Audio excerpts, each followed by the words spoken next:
There is a moment almost every strong one remembers, even if they never talk about it. Mine was standing in a hospital hallway at 15, translating what the doctor said into something my younger siblings could understand, while nobody thought to ask if I understood it myself. Nobody trains you for that moment. You just step into it. And once you do, the role sticks. You become the one who doesn't fall apart. The one who has it handled. The one everyone leans on.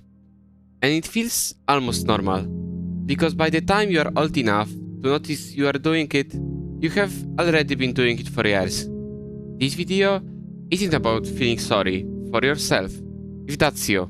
It's about naming a bill that's been quietly accumulating in the background of your life. One you never agreed to pay. And one almost nobody ever tells you about. Nobody sits a kid down and says, "Congratulations, you are the strong one now." It's never that clean. It happens in 100 small moments that add up before you are old enough to notice the pattern. Sometimes it starts with a family crisis, a divorce, an illness, a parent who couldn't hold it together.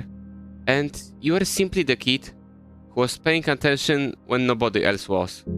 You pick up on the tension in the house before anyone explains it to you. You learn to read a room the way other kids learn to read picture books. Sometimes it's birth order. The oldest kid gets handed "watch your siblings" as a chore, and somewhere along the way, that quietly becomes manage everyone's emotional state, without anyone ever formally handing over that job description.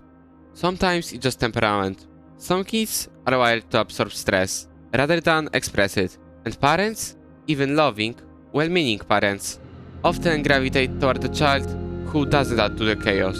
That child gets less attention for the wrong reasons and more responsibility for reasons nobody names out loud. And here is the part that makes it so hard to untangle later. Being the strong one usually comes with praise. You are so mature. You are such a good listener.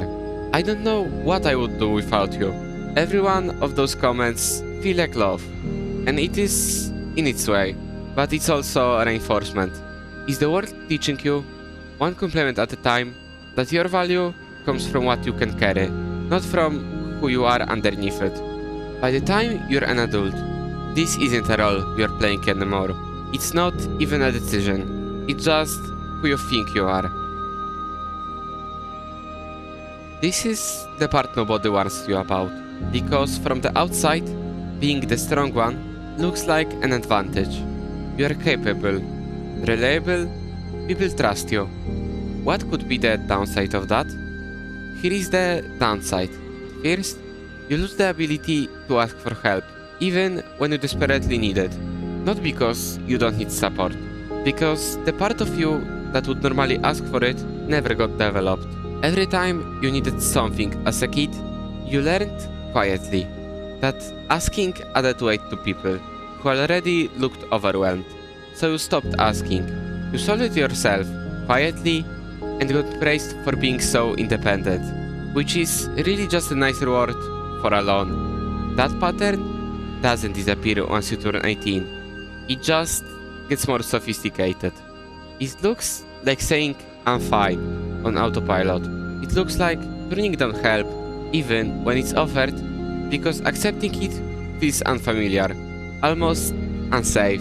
It looks like handling a crisis completely by yourself and only telling people about it once it's already resolved, so nobody has to worry. Second, you unconsciously build relationships around being needed, not being known. If being useful is how you first earned love, your nervous system starts treating being needed as a stand-in for being loved.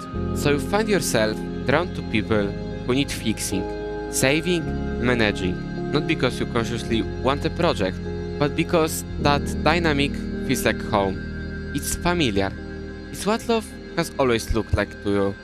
The problem is, being needed and being known are completely different experiences. One keeps you useful. The other actually sees you as a full person, not just a set of functions you perform. Third, you lose touch with your own emotional state. You got so good, so early, at reading everyone else's emotional temperature. Is that in a bad mood? Is mom stressed? Is my sibling about to have a meltdown? That you never built the same skills for reading your own. Ask a strong one. How are you, really? And watch the pause before they answer. That pause isn't them deciding what to say. It's them actually checking something for the first time in weeks and coming up mostly blank. Fourth, rest feels like something you have to earn. And the bar keeps moving. Rest was never modeled to you as a right. It was always positioned as a reward that came after everyone else's needs were handled. The problem is, everyone else's needs are never fully handled. There is always one more thing, so the finish line where rest becomes allowed just keeps sliding further away, and you spend your life exhausted in a very specific, very quiet way that doesn't show up on the outside.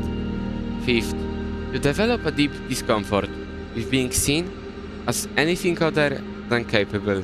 If your entire identity got built around being the reliable one, any crack in that image feels dangerous, not just embarrassing, but existentially threatening. Who are you if you are not the one who has it together?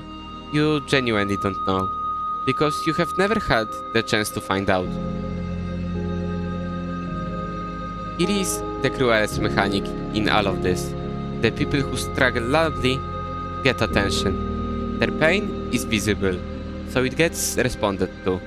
Yours got trained over years to be quiet, not because you are less hurt, but because you learned early that visible pain from you disrupted the system everyone else depended on. So you build a version of yourself that doesn't break in front of people, and it works so well that eventually nobody thinks to check. Not because they don't care, because you told them without meaning to, that you don't need checking on.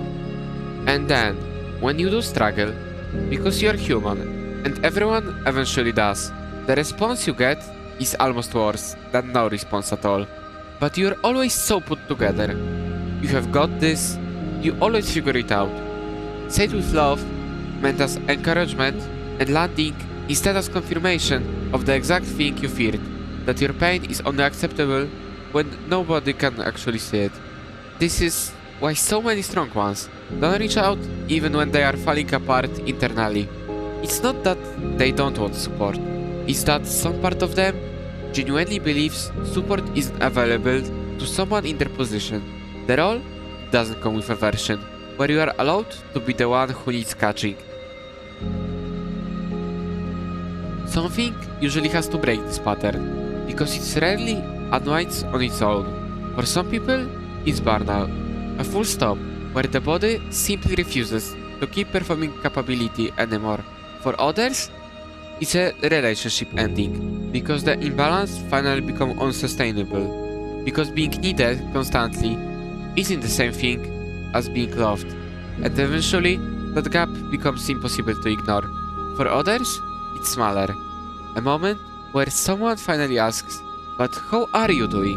And for the first time in a long time, they don't have a rehearsed answer ready.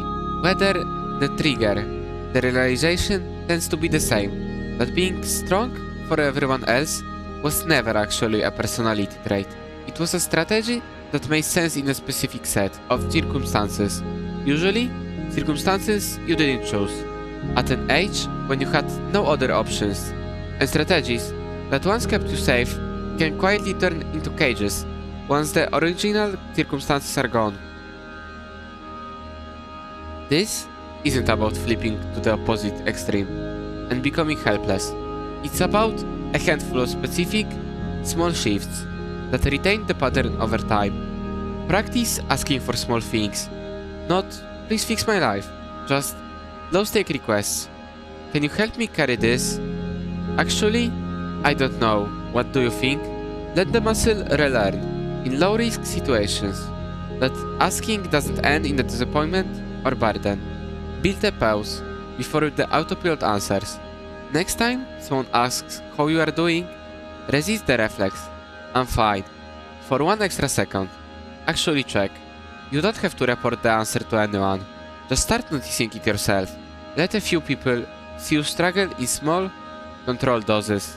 Not a total collapse in front of everyone. Just enough that the people close to you learn you are human. That way, when something real happens, they are not shocked, and you are not carrying it entirely alone by default. Separate being needed from being loved. Deliberately. Ask yourself, honestly, in your closest relationships, would this person still want me around if I wasn't useful to them right now? If the honest answer makes you uncomfortable, that's information, not an accusation. Grieve the version of you that never got to be a kid.